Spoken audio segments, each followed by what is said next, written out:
Hey, what's up, everybody? Welcome to season number 2 of Unconventional Conversations. I'm super pumped and I'm super excited to get this show on the road. Season number 1 was absolutely amazing. For those of you who don't know, now you know.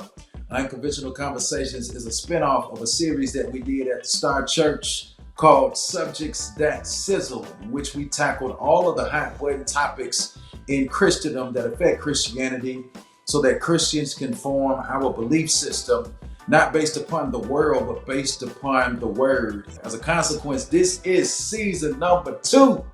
And I'm super duper excited to have with me none other than Dr. Tal Prince. He is of age, as the old Baptist preacher would say. He can speak for himself. But before he says anything, I want to tell you a little bit about how I met him. I attended Beeson Divinity School from 2004 to 2007, in which I did my MDiv. And when I attended Beeson Divinity School, I believe I met Dr. Tal Prince in 2004 or 2005. It is safe to say that I have known him for close to 18 years. I met him not as a student. I was a student, but he was actually on the faculty and the staff of Beeson Divinity School. And so, ladies and gentlemen, none other than Dr. Tal Prince. Well, thank you, my friend. It's good to see you, man.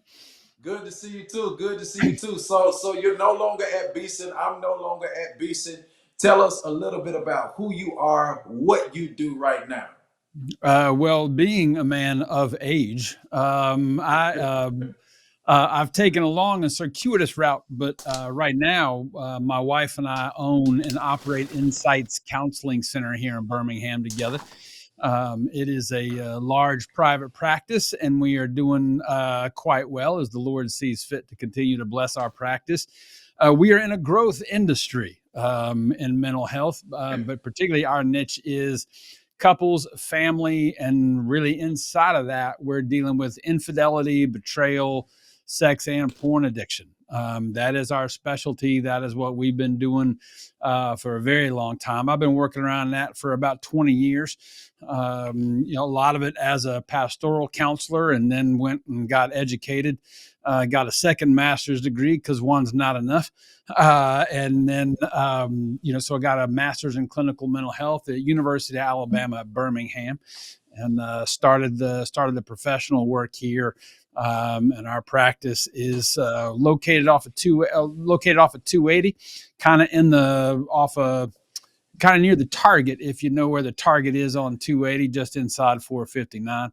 And so that's where we are, man. We love what we do. We love helping families. We love helping people that are struggling with addiction to sex, to porn, and those that are affected by it. The spouses of somebody that's addicted to porn and sex go through a dramatic issue. It's called betrayal trauma. Really, really difficult. We are heavily trained in dealing with addiction and betrayal trauma, and that is what we love to do. And we love to see God restore families, and we get to see that on the regular at Insights Counseling Center. We're grateful to do what we do. And might I add, you are absolutely amazing. You and your wife and your entire staff are absolutely amazing at what it is that you all do. I just want to tell you, thank you for what you do for our community. Thank you for being a friend to me personally. Thank you for being somebody that I can talk to. Thank you for allowing me to sit on your couch and unload some of the things that are on my mind, some of the things that are going through my head, some of the things that are in my heart, so that I don't implode and go crazy when I'm trying to pastor people at the same time. So I do want to say thank you. So, Mm. first and foremost, I want to get right to it. Get right to it. It's unconventional. I attended Visa Divinity School in 2004. I'm taking classes like Greek, I'm taking classes like Hebrew, Old Testament survey. And then out of nowhere, they say, hey, I want you to come to this room. One of the faculty on the staff is giving a talk on porn. And I'm like, wait a minute, I'm in Old Testament survey, I'm in Greek, I'm Yeah. in Hebrew. I'm in New Testament survey. What in the world does porn have to do with divinity school? I was wondering that then, and I know so many people are wondering that now because that was my introduction to you, but it sure made me pay attention. So, can you tell us a little bit about that? What does porn have to do with divinity school? Porn's got something to do with every facet of life. It was G.K. Chesterton who said, "The man who knocks on the door of a brothel is looking for God." And man, that Wow. is about as true a statement as I know. Wherever we go, whatever we're looking for, when we're looking for pleasure, we're looking for God at the end of the day. Wow. And so when we're looking to fill a void, to escape reality, we're looking for God. And so there are a whole lot of people that are struggling with, completely dialed in and hooked on pornography, sex, all of these types of things are called process addictions. There's substance addictions, alcohol, cocaine, all of those things, anything that you're putting into your body. A process addiction is a little bit different. You're hooked on the process, not a substance you're putting in. Think about it this way: for an alcoholic, they go to a bar, they go to a liquor store, they buy alcohol, pour that in.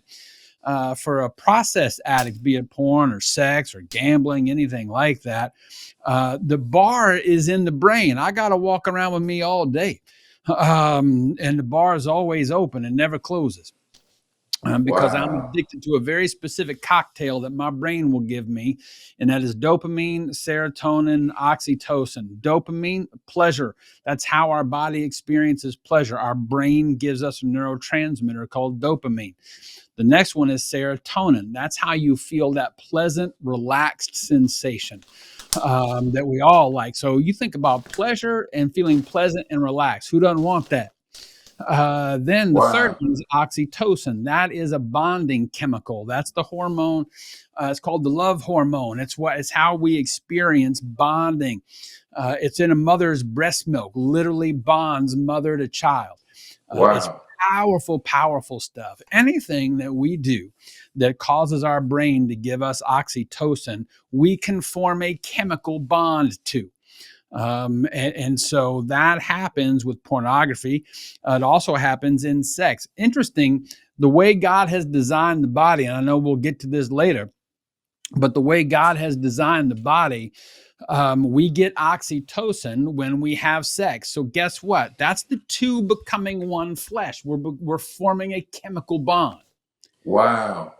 in that moment. Educate us, sir. That's how the two become one flesh, is through oxytocin, that chemical bond. So anything that we form a chemical bond to, we can become addicted to. It's not great for us. But also, the great thing about sex, the way God has designed it, the research is clear. We get more oxytocin in a committed monogamous relationship than we do in a hookup relationship. Wow.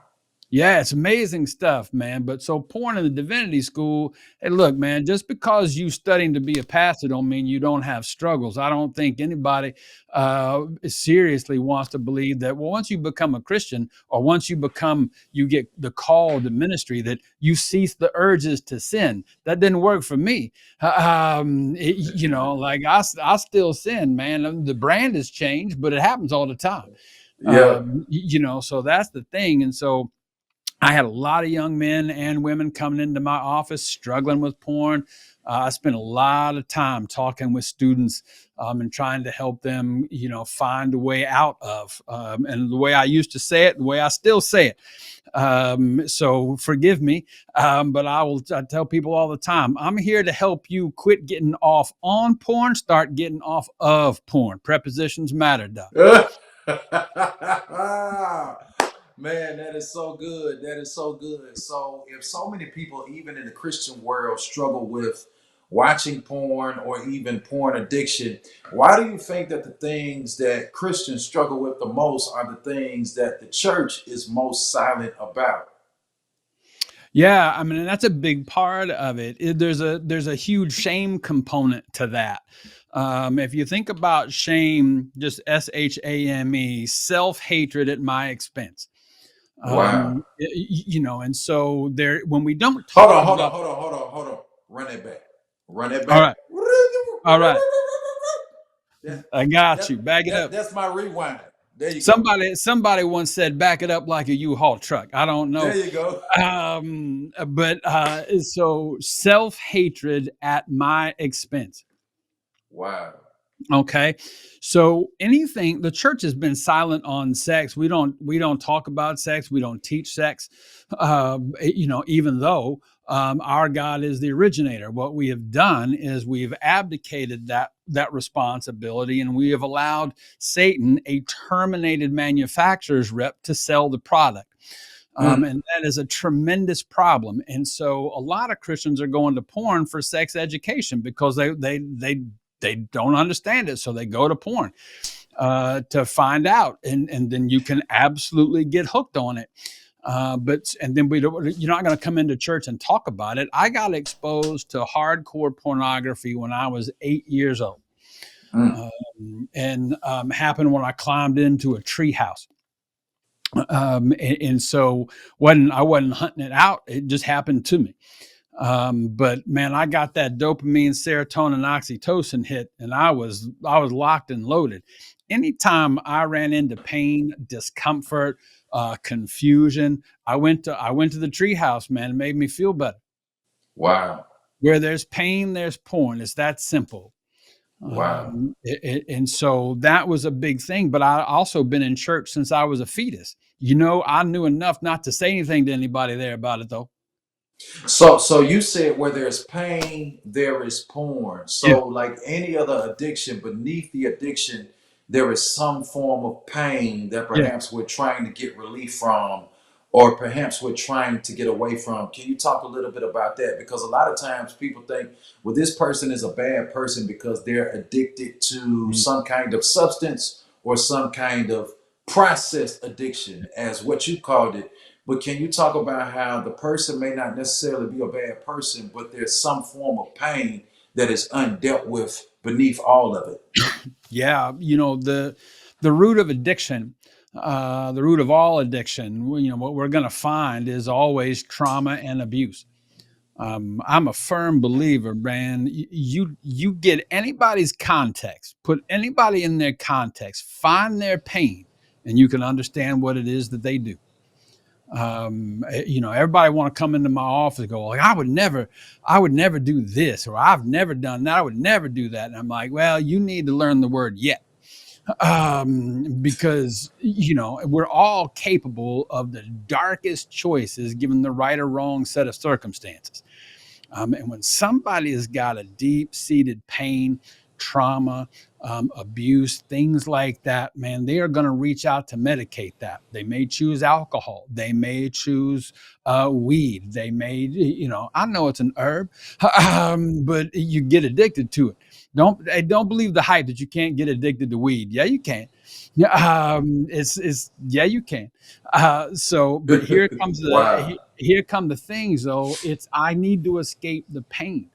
And so here's kind of my take on looking at and treating addiction, right? Because think about it like a tree for a second. And so there's a lot of branches on a tree, right? Here's a porn branch, here's a strip club branch, here's a alcohol branch, a cocaine branch, whatever branches you want on the tree. Okay, they're all here. Now, what a lot of people want to do is they say, well, hey, this drinking, man, you got to quit that. That's not good for you. You need to saw that branch off the tree. Well, okay, so we saw a branch off the tree. It's a tree. It's gonna That grow branch back. is going to grow back. It's going to grow back thicker, going to grow back Wow. stronger. Now, what you're Wow. going to do while you wait for it to grow back? Test out some other branches because you're living in the tree. Wow. So this is going to be a problem, right? So what we got to deal with the tree is not branch management. The gospel has never been about behavior modification. It's heart transformation. It's a different Wow. equation. And so what we got to do is we got to get down to the soil of this tree. The soil that this tree needs to grow is shame. Okay. Mm. Self-hatred at my expense. Guilt, fear of punishment. I did something bad. I'm going to have to pay for that. Someone's going to punish me for that. So guilt is about my activity. Shame is a fear of abandonment.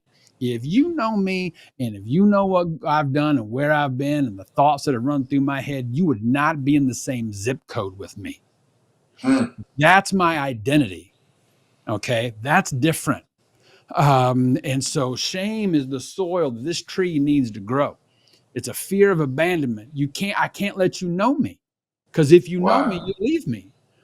And this is why we don't talk about it in the church, because I was convinced as a little kid they will bring back stoning, and I will be the first one. Wow. And I'm like, I ain't saying this to anybody, because everybody in church want to look all clean and cute and blessed and highly favored.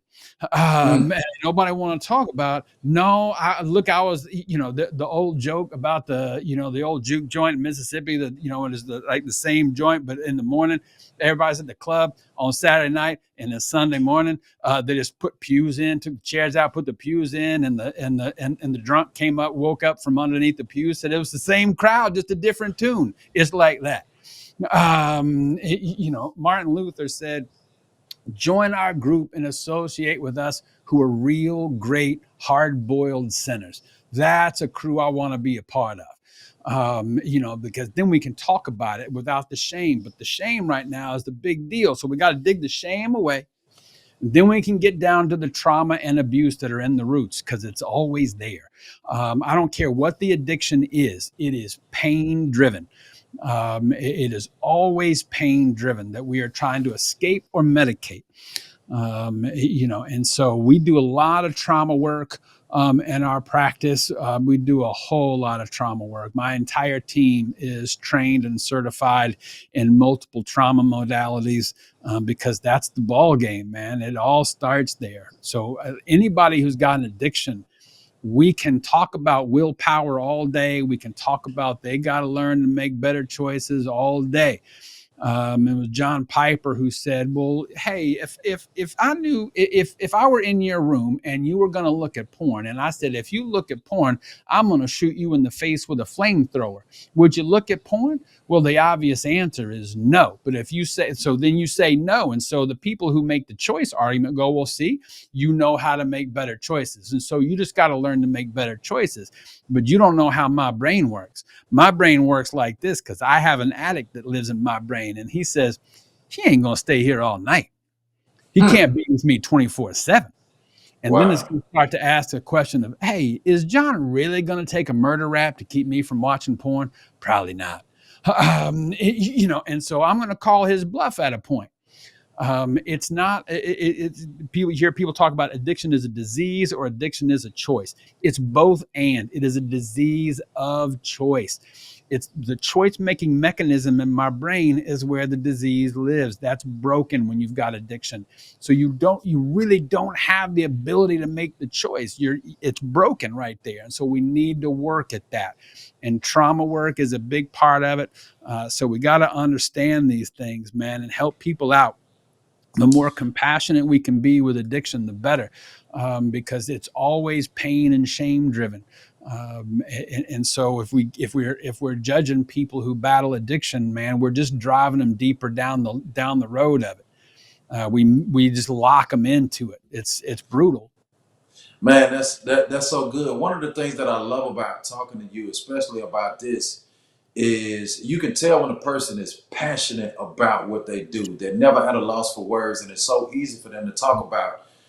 You are a part of our church, and you originally were introduced to our church through the Martin Luther King holiday. I made up Yep. inside of my mind that I don't want to talk about Dr. Martin Luther King's dream. I wanted to live it. And in his dream, he said, I have a dream that one day little black boys will be able to hold hands with little white girls, and that we would be judged by the content of our character, not the color of our skin. And so I thought that on MLK Sunday, let's just invite a gospel centered white guy to come speak. And you came and spoke on MLK Sunday for several years, maybe 2 or 3 years in a row. You came and spoke. I can't believe that this is what you do.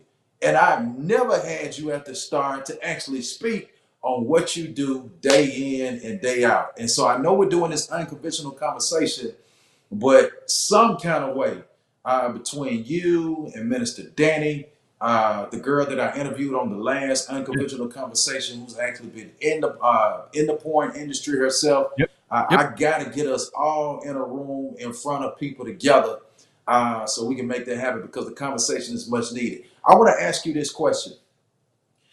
You were introduced to porn. I think you said in the treehouse, 8, 9 years old. I think I first time I ever saw porn, I may have been in the seventh or the eighth grade, and I was over a friend's house, Yep. and the friend had a videotape. I was like, oh my god, like what am I looking at? I've been violated, doc. Uh, That is correct. but yeah, I was at a friend's house. What made you actually want to become a sex therapist? Yeah. So, really, I mean, at the end of the day, I believe God's always going to take your mess and turn that into your ministry, right? Like that's always on the table. And I became horrifically addicted to porn and sex for a number of years, most of my life. I was called to ministry at 18, but at that point, I thought porn and sex were incompatible with the pulpit. Many have tried to prove me wrong in the years since. But so I told God, no, I'm not going to do that because I wasn't willing to give it up. I mean, quite honestly, I'm embarrassed to say that, but that's really what it was. I'm like, no, no way, man. And so I continued to pursue pornography, sex for years, and then I did what I got a little tired, of it after a while, and then I finally thought, well, if I get married, that'll fix it because this is what most Christians believe is, well, we'll get married. Well, let me back that up. Most Christian men believe we'll get married and we'll get to have all the sex that we want. Nobody tells you it don't work like that. Uh, and then you're like horribly disappointed.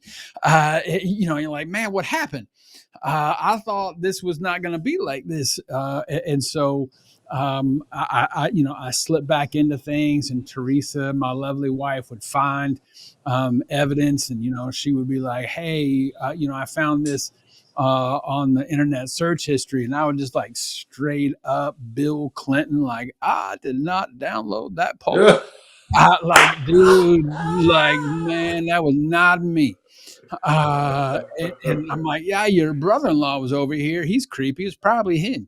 Like you will throw anyone under the bus when you are an addict. You do not care. Wow. Because the shame is too powerful, and so you can't be found out. But then it was at Beeson Divinity School when I was in counseling class with Langston Haygood, because Teresa took all of my classes with me. And she began to tell me, because he had a speaker come in one day to talk about pornography addiction, where it comes from, all the things. And so she began to tell me, she said, hey, babe, like, if that were a problem for you, we could get through it. And Wow. and the little voice that lives in my head said, "Do not believe that." She will, no way, man, no way. And so I was just like, "Oh no, babe, it's never been a problem." Like, no, I just continue the lie, right? And I'm like, I work with Billy Graham. Like, how could I be addicted to porn? Like, no, this is not a thing. But she just kind of continued this steady assault because she knew, and she just continued this steady assault and pursuit of like, hey, we could get through that. Like, I wouldn't leave you over that. We could get through it. We could do the work. If you wanted to do the work, we could do the work. Wow. And finally one day I couldn't handle it anymore, and so I began to tell her that, yeah, that's a real thing for me. And so we began the work at that point. Eventually, I How wound up. Go ahead. how big was having the support of your spouse? How big was that? Because It's like you said, the shame says the person closest to me is gonna leave. yeah. But to have your spouse support you past their own pain and trauma, how big was that? Yeah, I mean, it's enormous. I mean, you can't. I mean, I have a lot of clients and a lot of friends that have to do it without that. But I'm telling you, it's a huge help. And when the couple wants the marriage, I mean, we tell couples all the time, look, you're probably going to have a second marriage, but it can be Mm, to each other. because the first one Wow. wasn't working. Wow. You're probably looking at a second marriage. Do you want it to be to each other though? Because it can be better. Um, Wow. because if you think you're going to go out and find somebody else, I got news for you. I've been doing this for 20 years. You know what you're going to find? You're going to marry the same dysfunction. You're going to do it Mm. every time. You're going to tell me, oh, no, they're totally different. I'm going to be like, well, their hairstyle may be different, but you're going to marry the same thing. Because Wow. all of us have what's called an arousal template. So the things that are arousing to us, the thing that we're drawn to and attracted to, that's not going to change until you do the work and figure out how to weed out the bad things you're attracted to. And so, but having her support made all the difference in the world. And we determined back then, like, we can have the marriage we thought we were signing on for, because we all bought the Disney love story, right? The movies, we go to the movies and we see the romantic comedy, boy gets girl, boy loses girl, boy gets girl back, boy and girl get married. And that's when the movie ends and the screen fades to black and says, and they live happily ever after. That's when the real problems start, Doc. That's when it goes bad. The movie ends too early. Mm. And so then we're all in the marriage going like, oh man, this is hard. Well, yeah. Wow. So God turned your mess into your ministry, which is inevitably how you ended up in the field of work that you were in, Yeah. but you had support through it. You put in the work. God brought you out, and now that you've been converted, you are reaching back and strengthening so many people, as Jesus would say to Peter. Satan desires to have you that he may sift you as wheat, but I've already prayed for you, and Yeah. I pray, Peter, not that you won't fail. I already know you're gonna mess up, Peter. I'm praying, I'm praying that your faith fail not. And when King James, whoever wrote the King James, had to talk with a lisp. When thou art converted. When Just thou remember, art you converted. always remember thee before thou, except after thine. You'll be all right then. I know, right? Thee before thou, except after that. When thou art converted, reach back and strengthen your brother. And I literally seen you doing that. I really admire that from the bottom of my heart. I want to ask you some questions about porn statistics, Yeah. Yeah. Yeah. uh, about how much revenue is generated each year through porn. I mean, the revenue numbers are elusive, but the estimates right now are usually around $100 billion a year.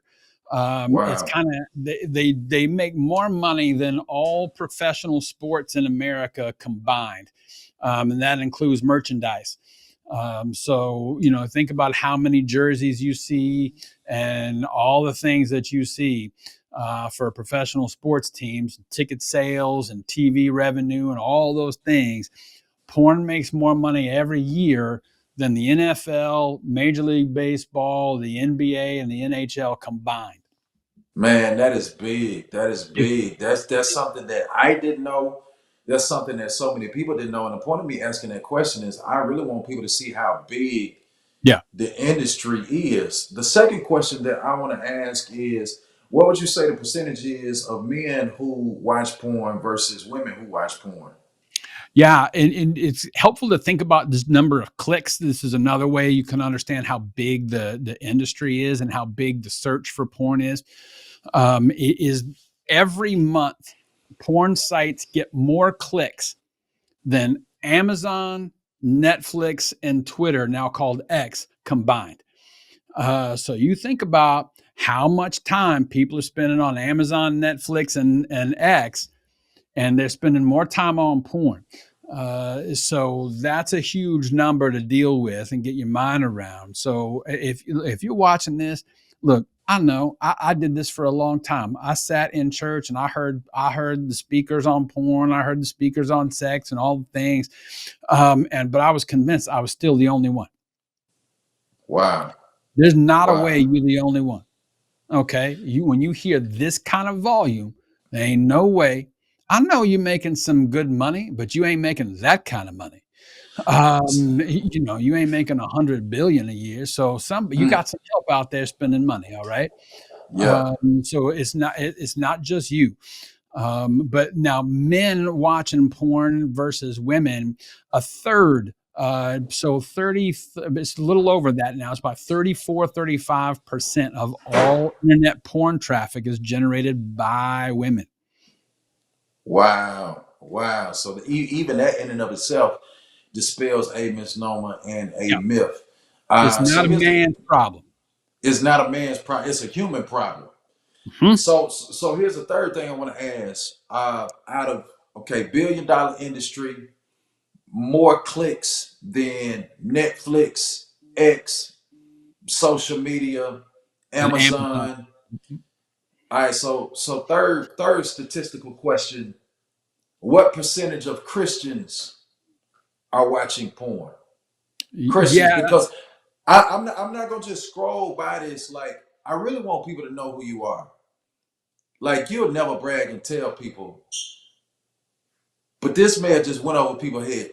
The man worked with Billy Graham for years, y'all. All right,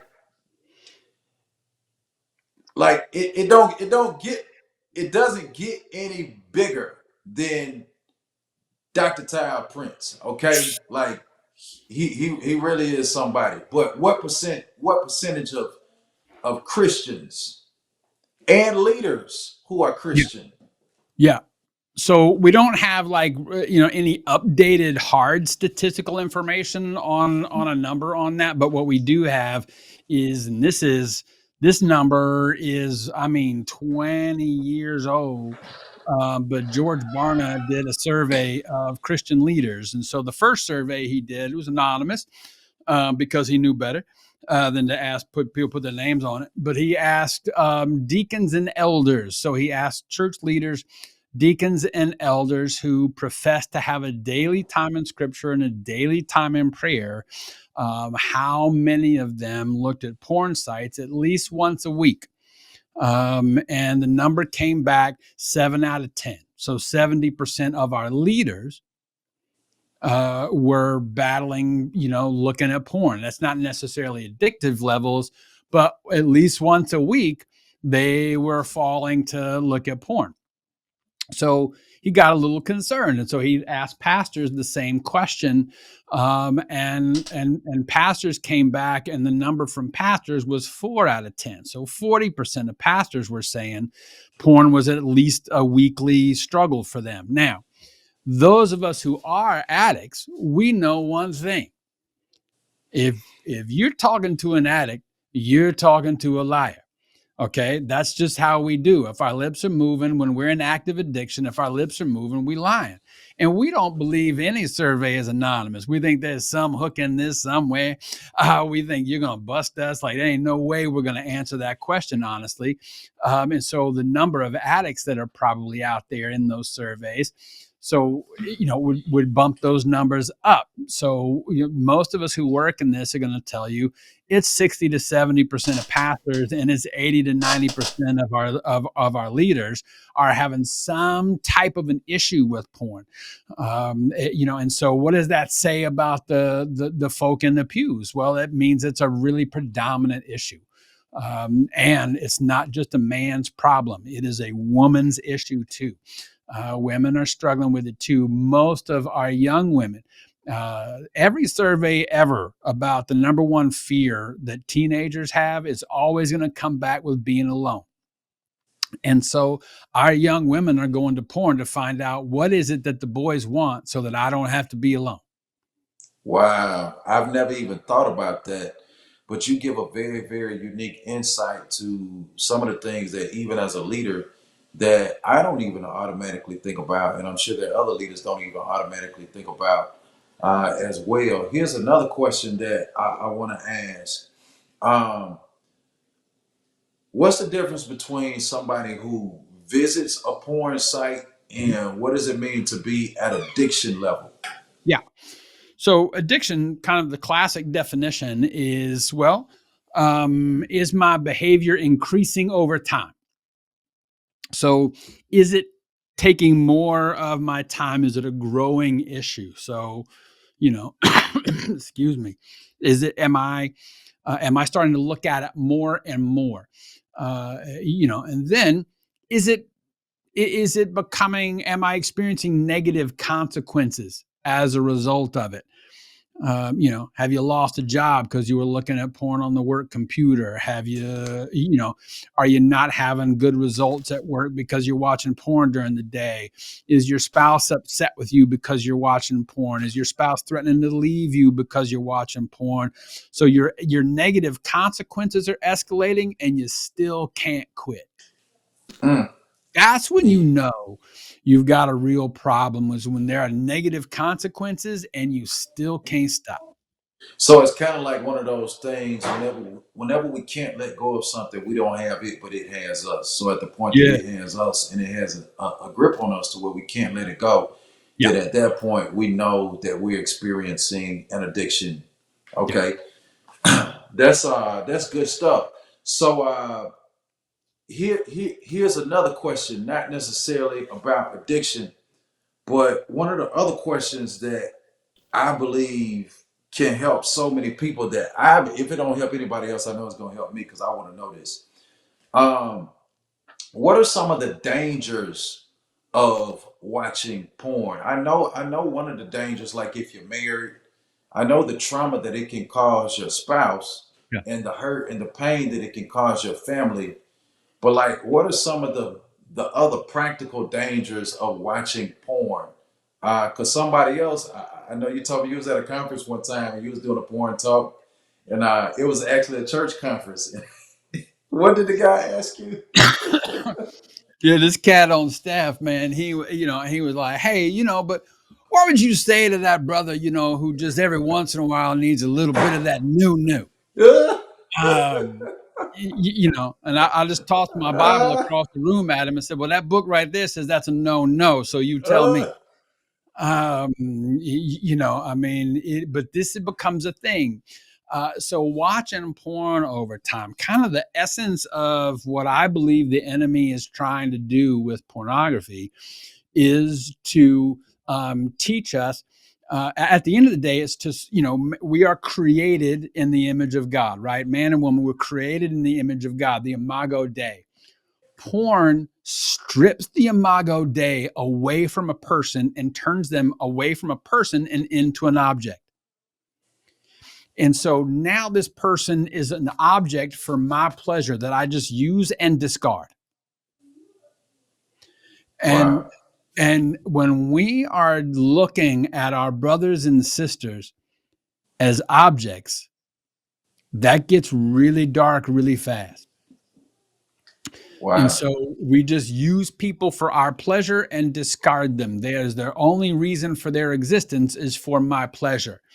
And that is a major, major issue with pornography, and that's why pornography does increase sexual violence. Here's the next piece of that: is right now over 80% of porn videos feature violence towards women. mm, And here's where it gets really sinister, man.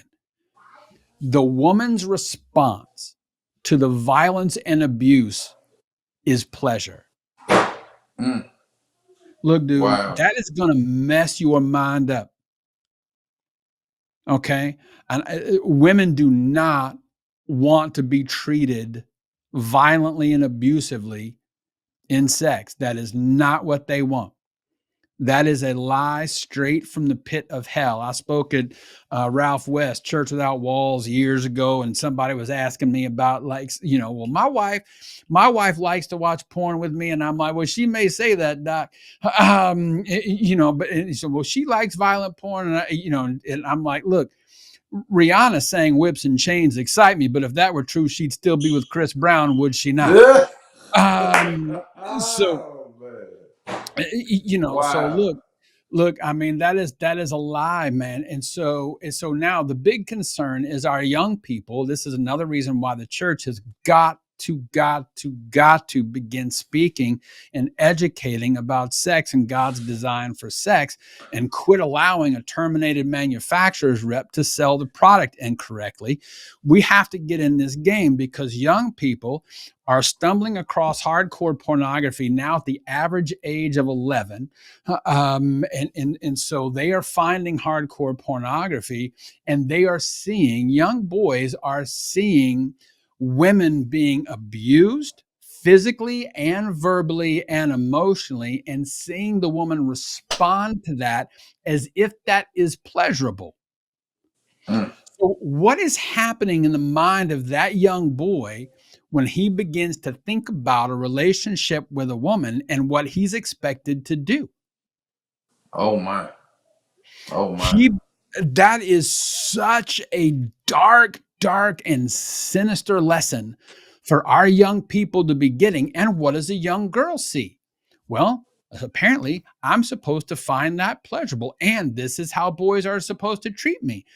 And this becomes a recipe for disaster sexually. So far, for decades and centuries, really, the church's message on sex has been very simple. Hey, don't do it till you're married. That's about all we Mm. say. Wow. Uh, and then somebody's going to ask, well, why not? And most pastors, I'm going to tell you, don't know. And they're going to bob and weave on that question, man, because they don't really have a straight answer for it. And so, but What then, should be the church's message for healthy sexuality? If the church is going to get into this and stop allowing a terminated manufacturer to sell this product that God created, what should be the church's message?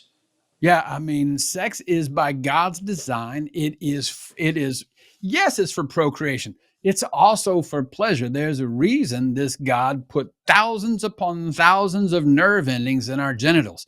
It is there for pleasure. And we have shortchanged women. I think historically the church has shortchanged women on sex and sexuality and sexual pleasure. We've kind of made them the guardians of chastity.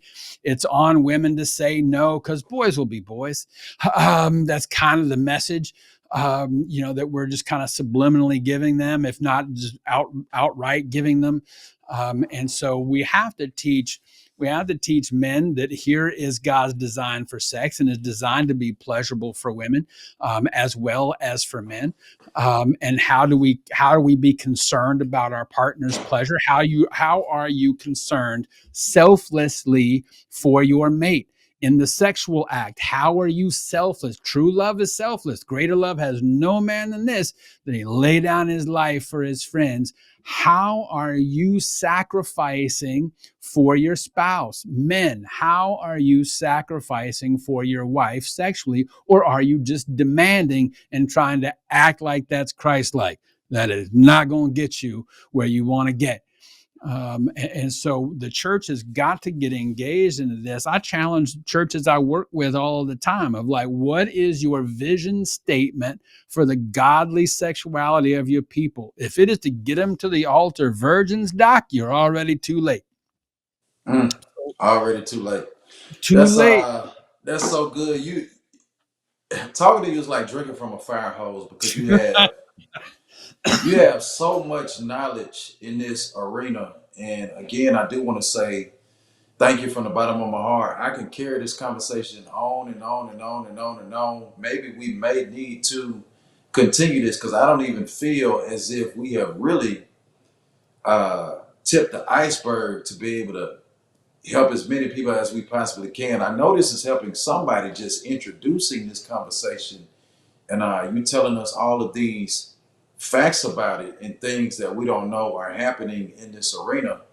But I think we may need to continue this conversation. I'm But happy. before we do that, I do want to ask in closing, if somebody wanted to get in touch with you, how can they find you? Go to our website. That is www.insights. So in the word insight with an S. So it's plural and then cc.com. You can hit our website. Our phone number is 205-903-6282.